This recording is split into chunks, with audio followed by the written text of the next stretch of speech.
At BP, we've reset our strategy with a focused downstream, a growing upstream, and disciplined investment in the transition. See how we'll grow shareholder value at bp.com/reset.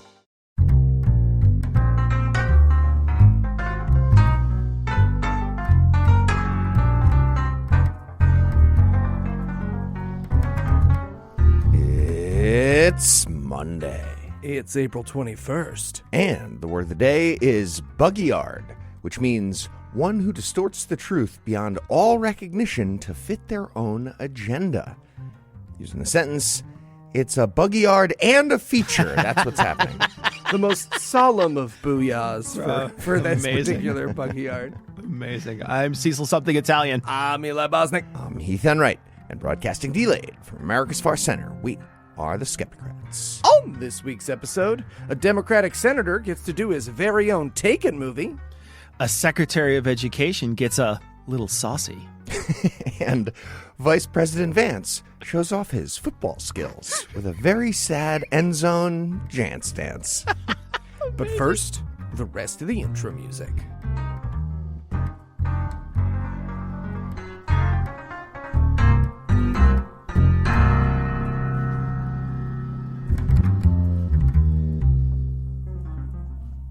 Joining me for headlines tonight are my fellow Skepticrats, Eli Bosnick and Cecil Something Italian. Gentlemen, I don't fucking know. Happy Easter or whatever. Heath, this is the politics show. If we say he has risen, it better be a warning from the Secret Service.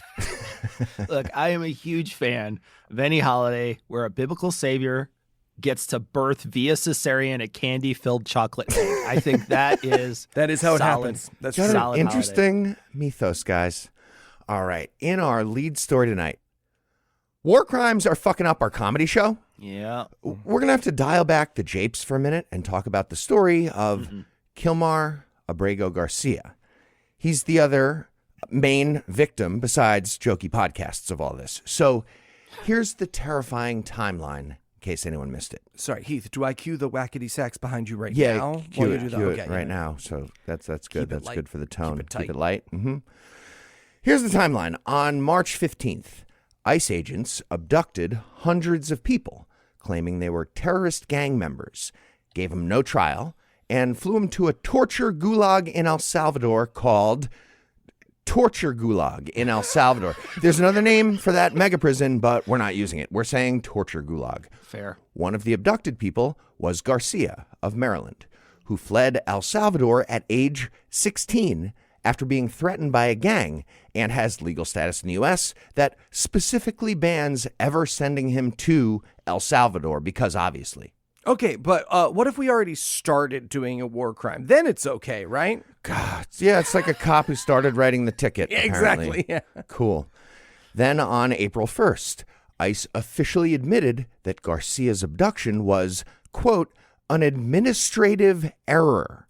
Just a little paperwork snafu, no big Just deal. that marimba hold music plays as it says, please stand by over Pam Bondi's head, Sounds about right. All right. Then on April 4th, at a hearing in Maryland, U.S. District Judge Paula Zenas ruled that the U.S. government has to facilitate and effectuate Garcia's return and ensure he gets the full due process as if he never got illegally deported. That ruling got challenged by the Trump administration, and on April 10th, the Supreme Court of the United States upheld that ruling by Paula Zenas unanimously, except for the word effectuate.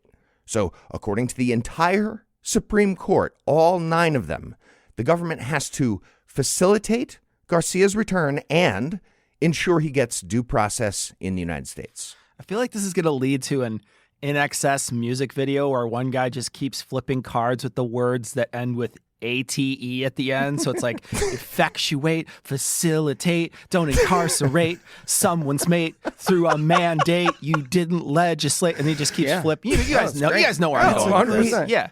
And honestly, better than the legal tactics we're trying now. Like, I love it Like, for so many. decidedly better. Just play that video at the hearing. Over and over. Yeah. Okay. Since then, the administration somehow claimed a victory in that SCOTUS ruling. because everything is insane and words don't matter anymore. And they agreed to very passively facilitate Garcia's return if he gets released. Also, he won't get released. Yeah, what? We know that because on April 14th, Trump had an Oval Office meeting with fellow fascist lunatic Nayib Bukele, the president of El Salvador. When asked about releasing Garcia, Bukele said, "No, I can't smuggle a terrorist into the United States," which is nonsense words, and also a lie because Bukele got himself into the United States somehow. Yeah. I'm sorry, Your Honor. The government didn't kill the guy. This big guy in a hood did? I mean, we're looking into it, but... Yeah. And just to be clear, though, there's no evidence that Garcia had anything to do with any terrorism or any wars against the United States. The Trump administration claims he's a member of the MS-13 gang. He's not. They could try to prove that he is, but that would happen during due process that never happened. Yep. That's when they do that. Yeah. Also worth noting, we've pledged about $15 million of taxpayer money to fund the torture gulag so they can take our prisoners. And we've already spent about $4 million. Not clear where that money actually went once it hit Bukele's account, but that's the claim. Huh. You know, look, there are plenty of for-profit American prisons where we could torture those people and create homegrown American jobs, you know? Yeah, what happened to America first? I'm just sitting there in a hood. I don't think the Guatemalan guy shocking my balls is actually named Mike. Why would they make him pretend his name is Mike? You hear the voice. So we finally got confirmation that Garcia is actually still alive last week when Senator Chris Van Hollen of Maryland went to El Salvador and demanded to meet with Garcia. Van Hollen got blocked from entering the torture gulag, but eventually authorities in El Salvador brought Garcia to meet Van Hollen at the hotel where the senator was staying. Like you do with dangerous gang members. You just take them to like random hotel lobbies. Hotel lobbies. Absolutely. Yeah, standard. During the meeting, Garcia confirmed the wildly inhumane conditions of the torture gulag, not surprising, and he explained that he was recently transferred to a different prison with slightly less wildly inhumane conditions. So that's something. Of course, Bukele's lackeys tried to stage some propaganda along the way. They started by trying to have the meeting next to a pool at that hotel to make it seem like luxurious or something. Van Hollen refused and had the meeting at a table in an empty restaurant area. And then at one point during that, the lackeys interrupted and put 2 margaritas on the table and took a quick photo for propaganda. One margarita was only half full, and they put that one in front of Garcia to make it look like he was definitely drinking. He was not. Van Hollen was very clear that neither of them touched the fucking propaganda-ritas. Okay, so now it is a crime to offer a war crime victim some tableside guacamole? What do you people want from us?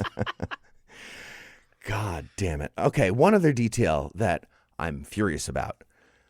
The margaritas had a cherry as a garnish. I get that I'm losing focus here, but that is also a war crime. Yep. The garnish is a lime, or maybe lemon and lime, a citrus fruit, or maybe a fruit that matches a flavored margarita. But these were not cherry margaritas. Learn to fucking propaganda bartend, you fucking pieces of shit. God, that's disgusting. That's like garnishing guacamole with chocolate chips. A fucking Delicious. hate crime. I mean hate crime. What Cecil said. I'm that. Mole. Okay.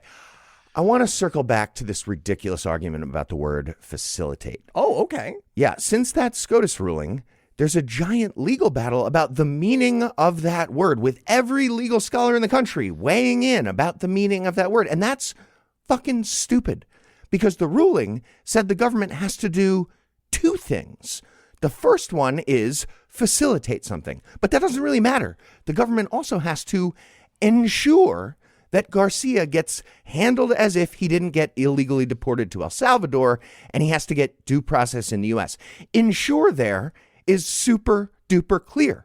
The government has to make that certain. That's what ensure means.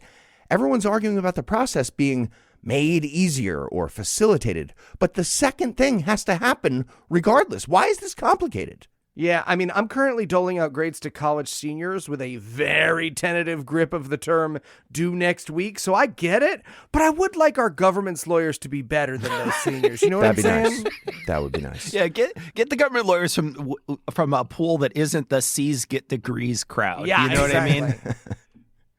Okay, but even if we pretend the argument about facilitate really matters, there's still nothing there for the Trump administration as an argument.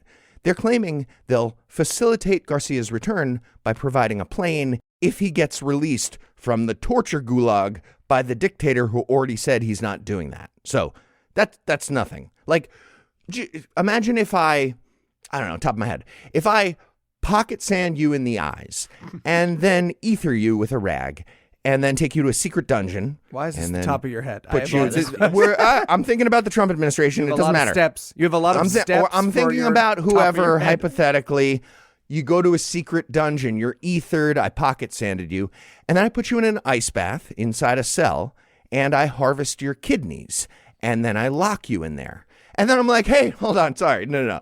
I want to facilitate things for you a little bit here. You could probably use a bath mat when you get out. And then I slide a 20% off coupon to Bed Bath & Beyond under the door of the cell. That's nothing. It's insane to argue about facilitate here. Exactly. Bed Bath & Beyond doesn't even have any physical locations anymore. That's like giving somebody a shroot buck. Come on. You get one futures option for a Stanley nickel meme coin that doesn't exist yet to buy yourself. It's nothing. It's nothing. Okay. And bigger picture, this is important. It's not just about Garcia. He's getting the most attention because he got war crimed with a fucking oopsie. I get it. I get the attention. But let's not forget all the rest of this. If you take someone to a mega prison that violates the Geneva Conventions, that's a war crime. If you take 300 people, that's at least 300 war crimes, assuming they each get war crimed just the once. Just the one. That's a bad assumption. It's so hard to do just one. Yeah, it's hard. Yeah. You got to double like Pringles. And that's exactly what the Trump administration did. At least that we know of, about 300 of those. According to Trump, he's identified an invasion by a foreign government called gangs or whatever the country. And using a law from 1798, ICE agents have abducted hundreds of people with zero due process.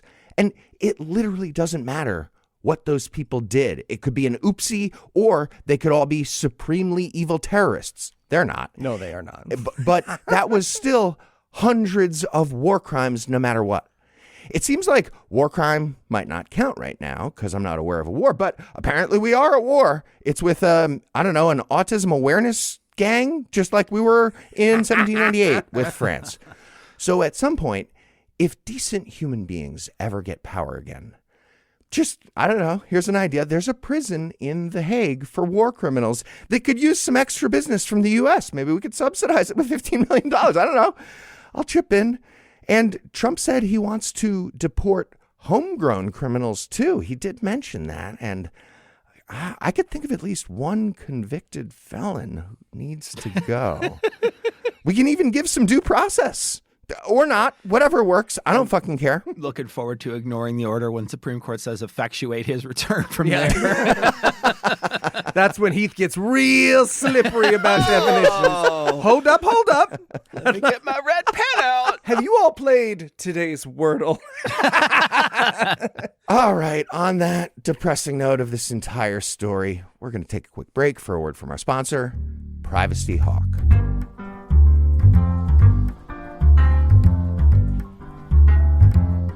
Ooh, a call from my hometown area code. Hello? Hello. Is this Mr. Enright? This is a very obvious scam. Damn it. How do scam callers and telemarketers keep getting my number? Oh, that's easy. We use data brokers. Data brokers? Data brokers. They're collecting and selling your personal information, your address, your phone number, purchase history, and they do it all without your permission. What? That can't be legal. Oh, it is. As long as they give you a way to remove yourself, then they can do whatever they want. Okay, so how do I remove myself? You can't, or at least they make it really, really hard to do it. Great. And even if you do, they just sell it to another company or wait for you to forget, and then they add you again. I mean, Is there anything I can do? You could try Privacy Hawk. Oh, what's Privacy Hawk? Privacy Hawk scans over 100 data broker sites to find where your personalized info is being shared and works to get it removed. It keeps monitoring every month to make sure your sensitive data, like your phone number, address, or social security number, stays private. And if your info shows up in a breach or on the dark web, you'll get an alert so you can act quickly. Sounds great. Where do I sign up? You can try Privacy Hawk by running a free privacy scan at go.privacyhawk.com/Skepticrat. Use code SKEPTIC20 on iOS or SKEPTIC20 on Android for a special discount on the Platinum Annual Plan. That includes $1 million in identity theft recovery insurance, dark web and breach monitoring, alerts for sensitive information, and automated data removal from broker sites. All at a special rate just for the Skepticrat listeners. All right, thanks. No problem. Hey, don't you guys usually have, like, an accent? Yeah, we thought it would be best I not have one in the ad. Yep, smart. Smart.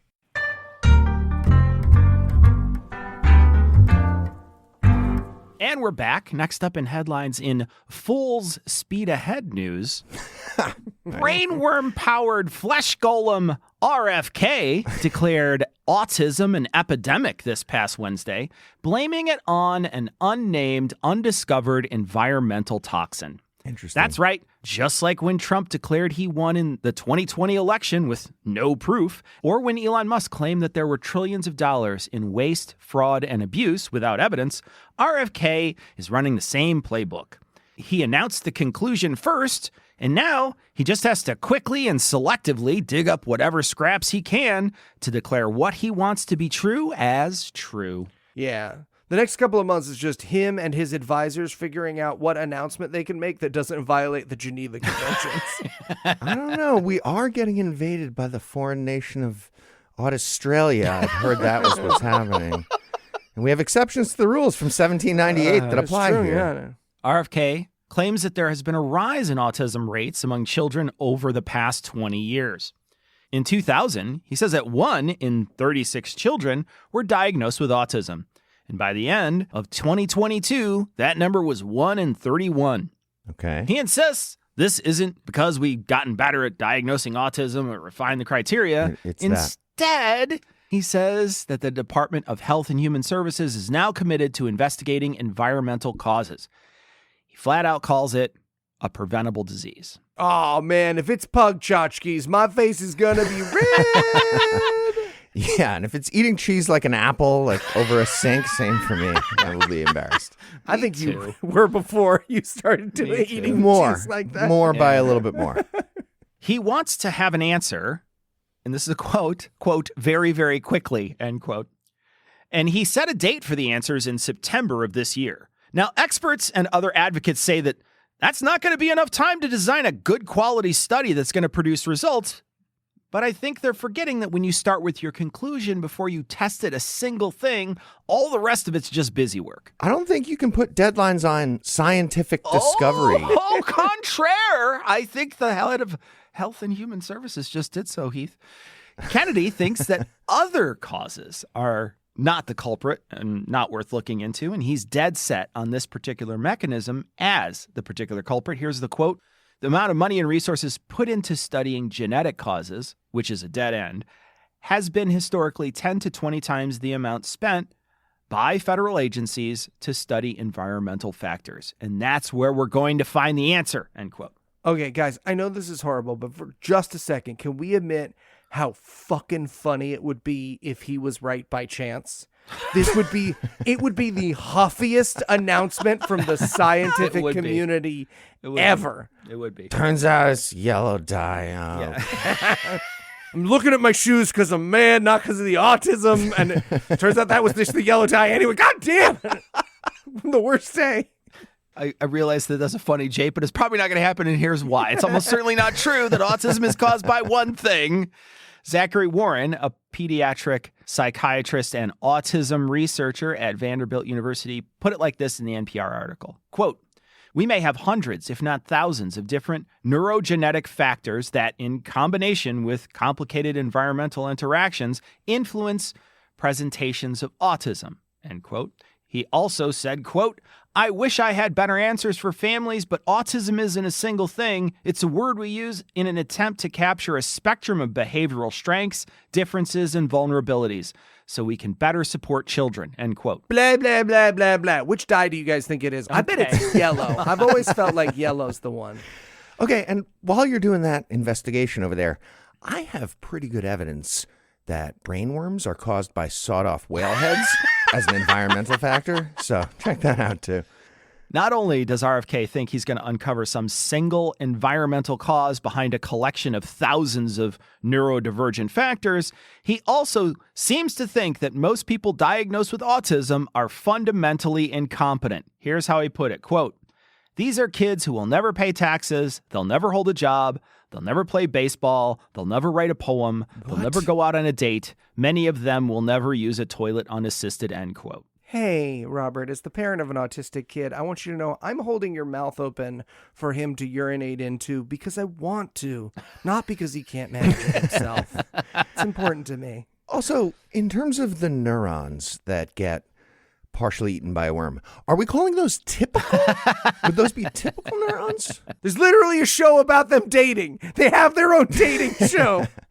Never play baseball? I saw somebody responded to that with a video of Nomar Garciaparra stimming like crazy, doing his whole routine at the beginning of his at-bat. I like that I like his hierarchy too, because it starts with taxes.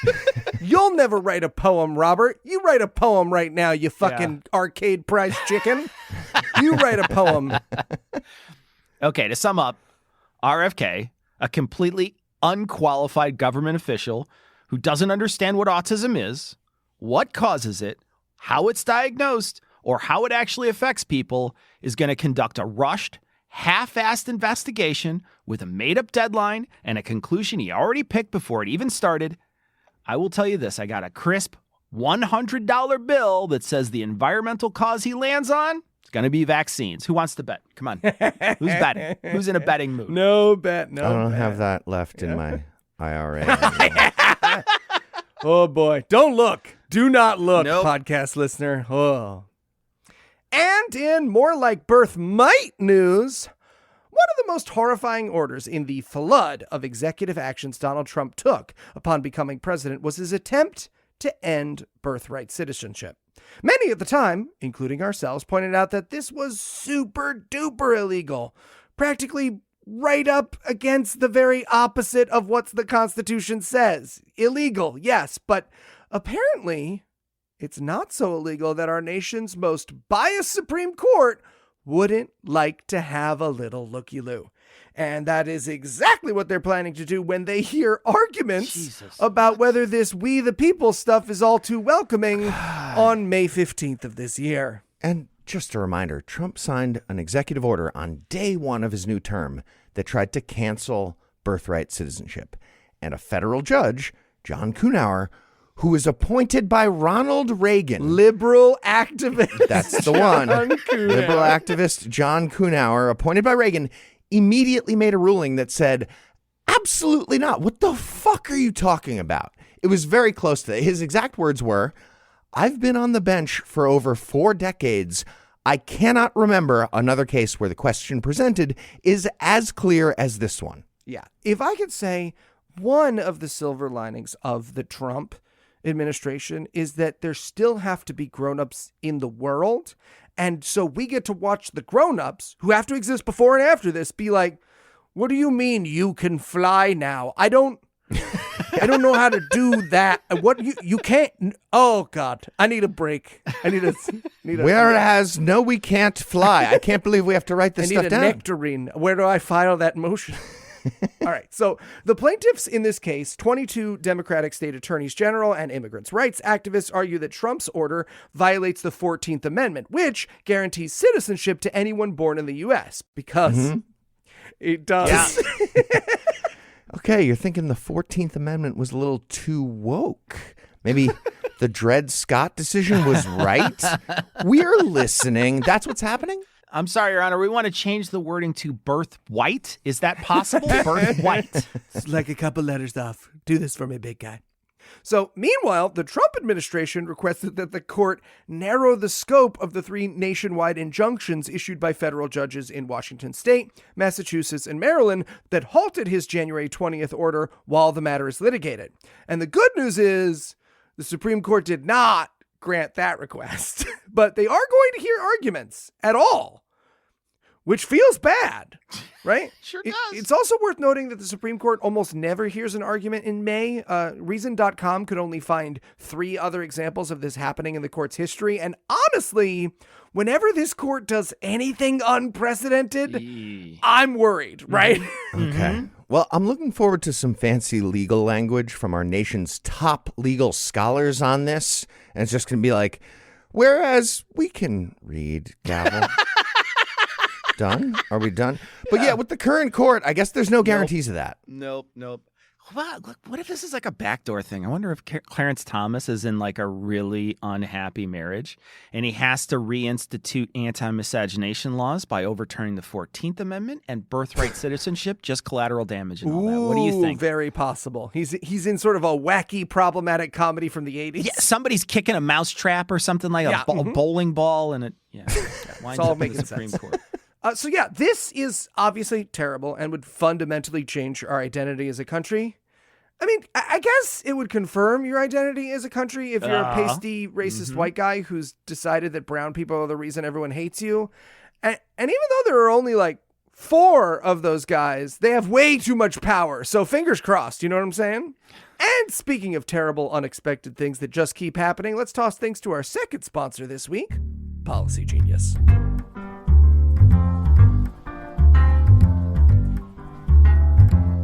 Okay, what if there's like a mannequin in the coffin that pops out during the service? Oh my God, I love it. Hey guys, what's all the foofara? Oh, did Noah leave you that one? Yes, he did. Nice. So Eli and I are just planning how to scare his loved ones when he dies. Oh, okay. Why though?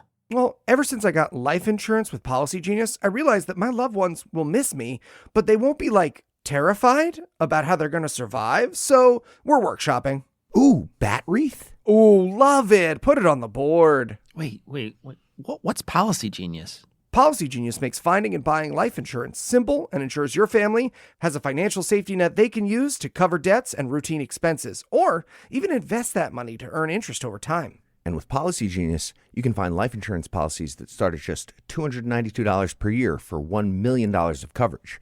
Some options are 100% online and let you avoid unnecessary medical exams. Sounds great.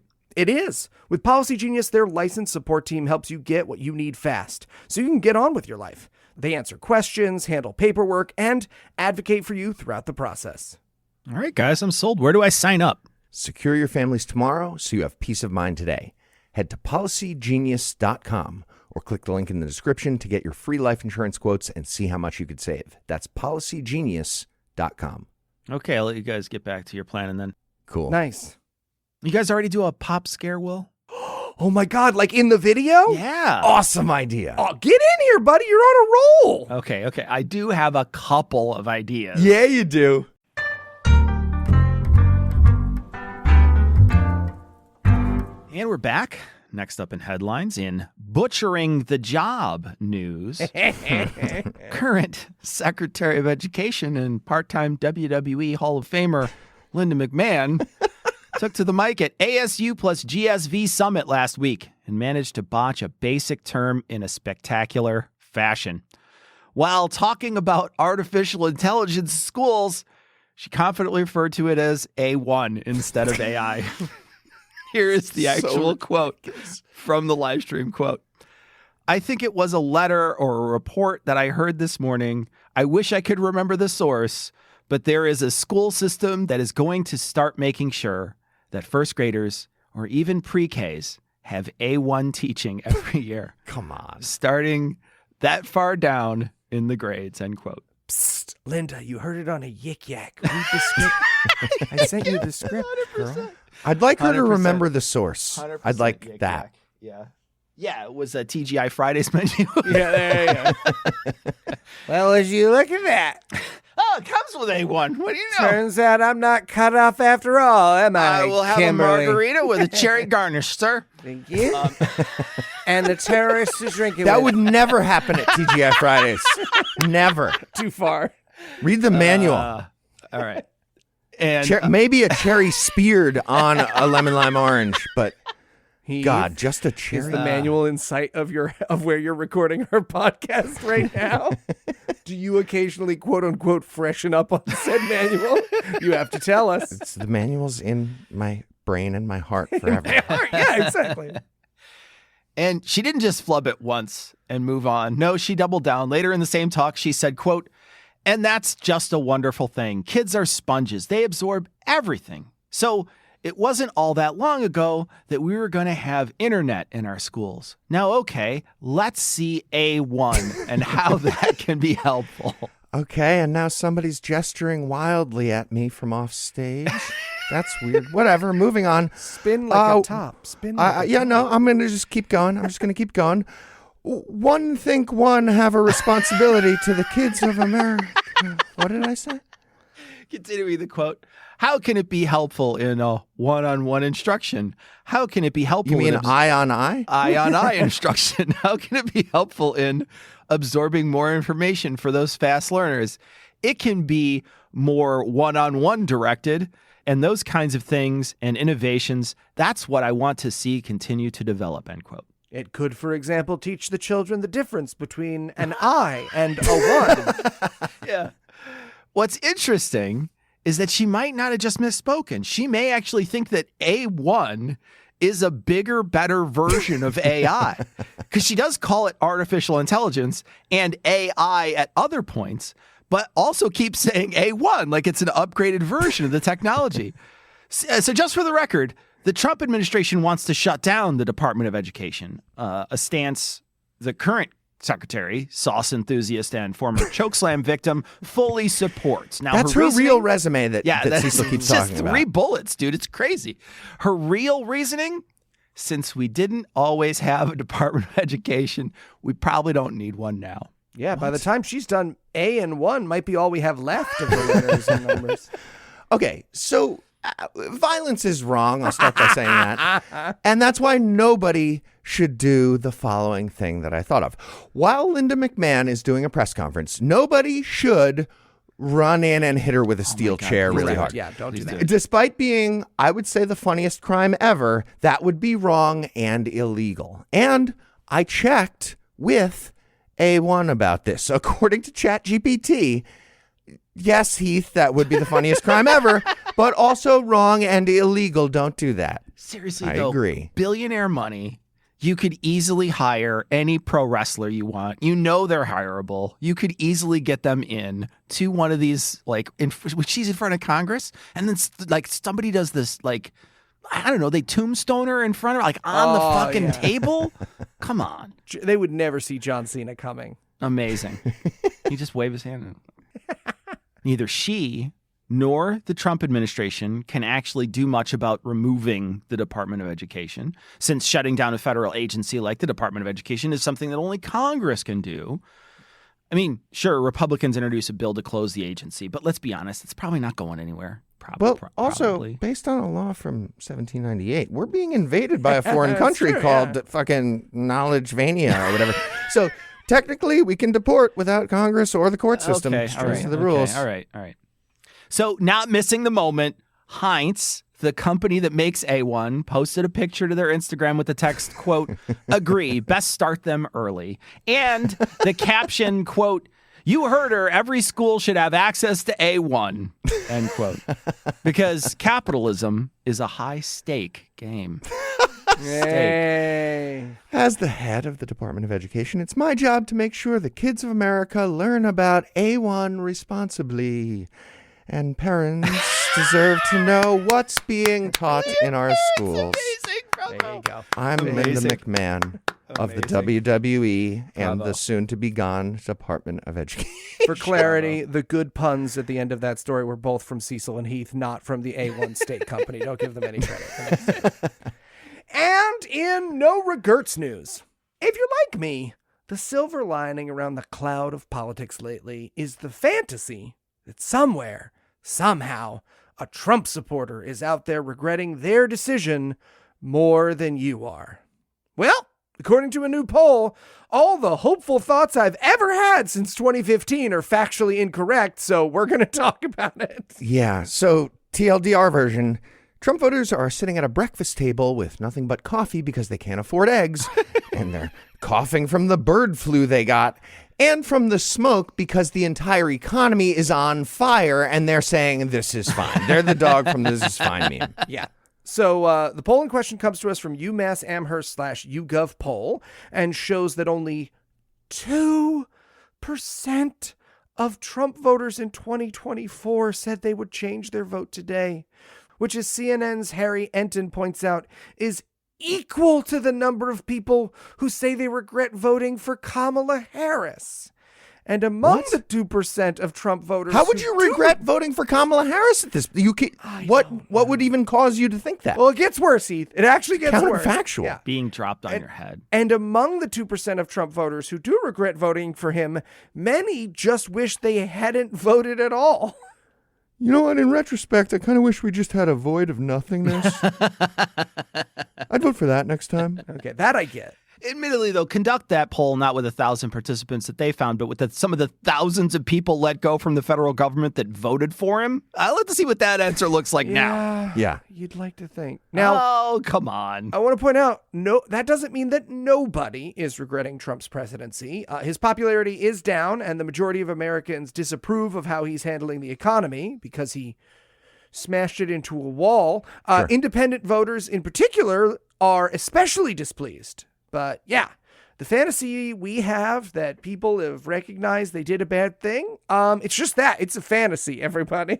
Well, or people who voted for Trump are also sometimes liars. That's possible, and can't admit they were fucking stupid out loud when they're talking to a pollster. Seems like that might be true. They might be liars. Might be Some true. of those people Could who voted be for liars. Trump. You sunny optimist, Heath Enright Hughes, sunny boy.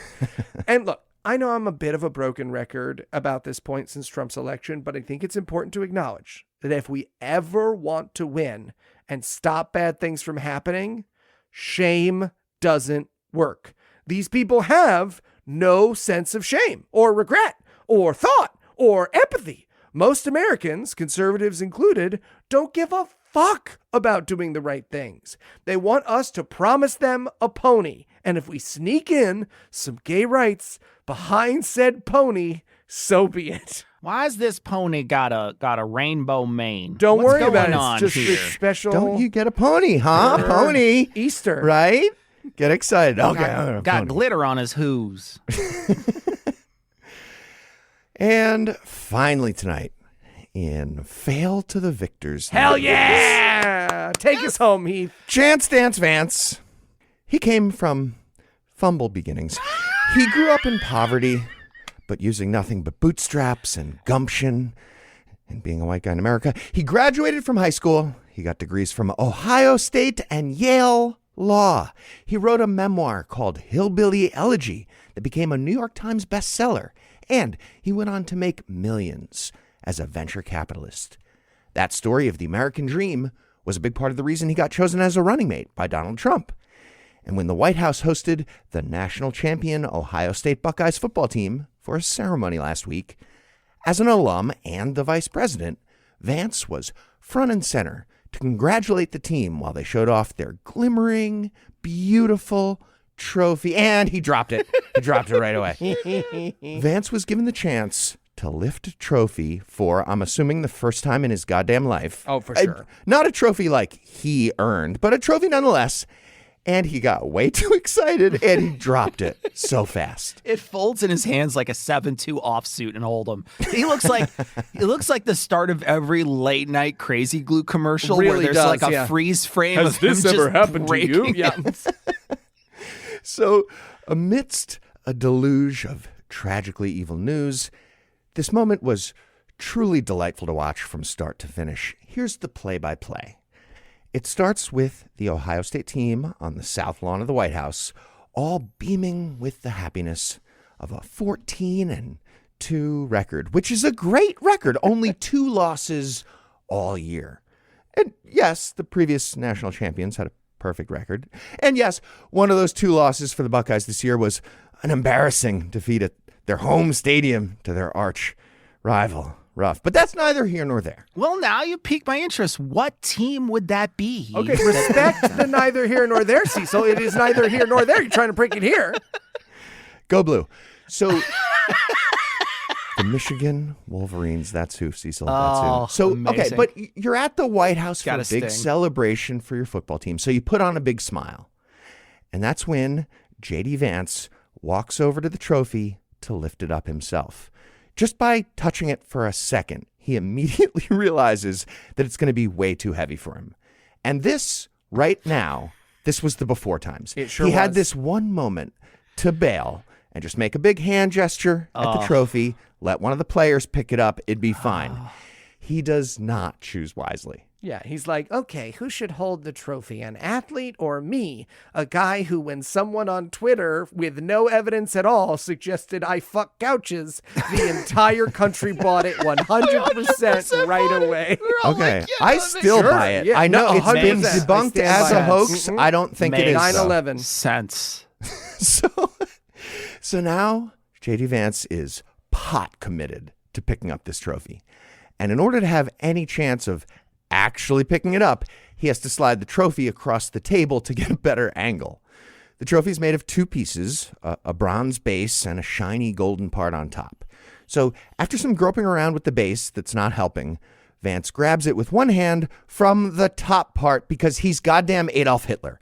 And Buckeyes' star running back, Travion Henderson, is standing right there, clearly grunting under his breath, "Don't grab the fucking top, both hands bottom, both hands bottom."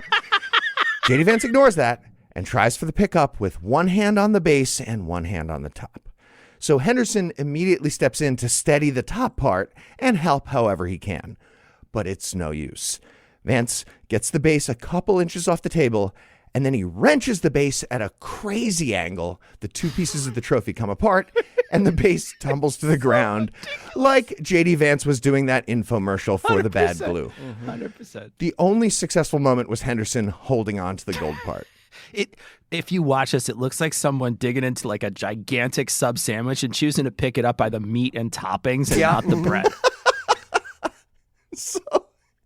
So JD scrambles to pick up the base, and Henderson helps him put the pieces back together, and then Vance tries to hold it up again.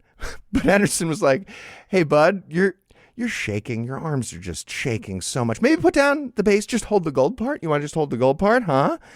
And then we got to watch J.D. Vance, the Vice President of these United States of America, stare at the cameras like a fucking idiot, holding half a trophy while pretending to have a casual conversation with nobody.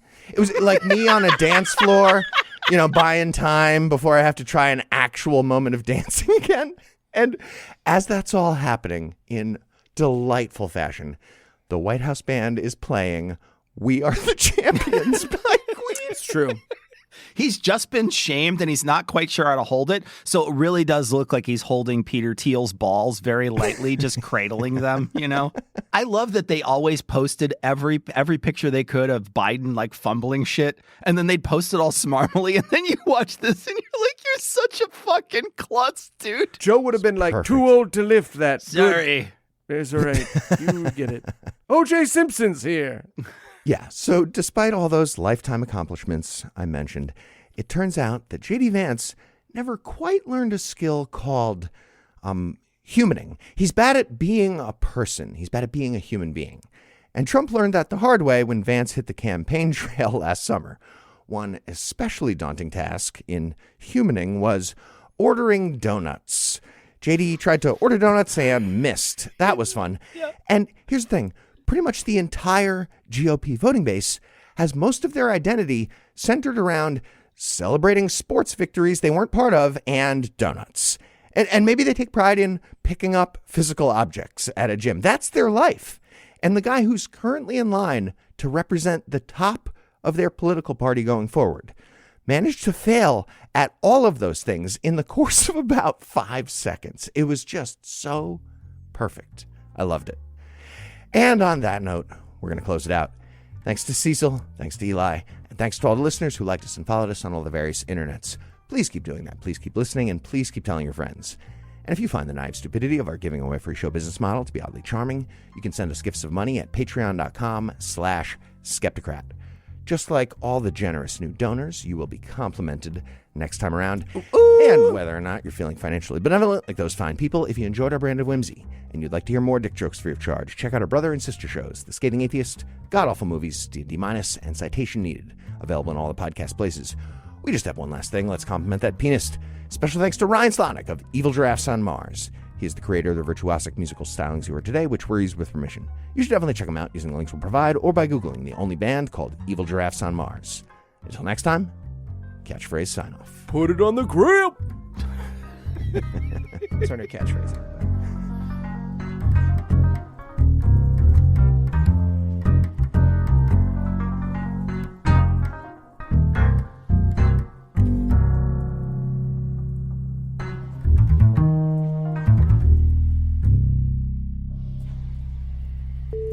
Wait, what's that? A wreath made of the animal called bat? That's right, yeah. Sorry. Nice. Spies! Okay. I do have a couple of ideas. Yeah, you do. Chest burster. Yes.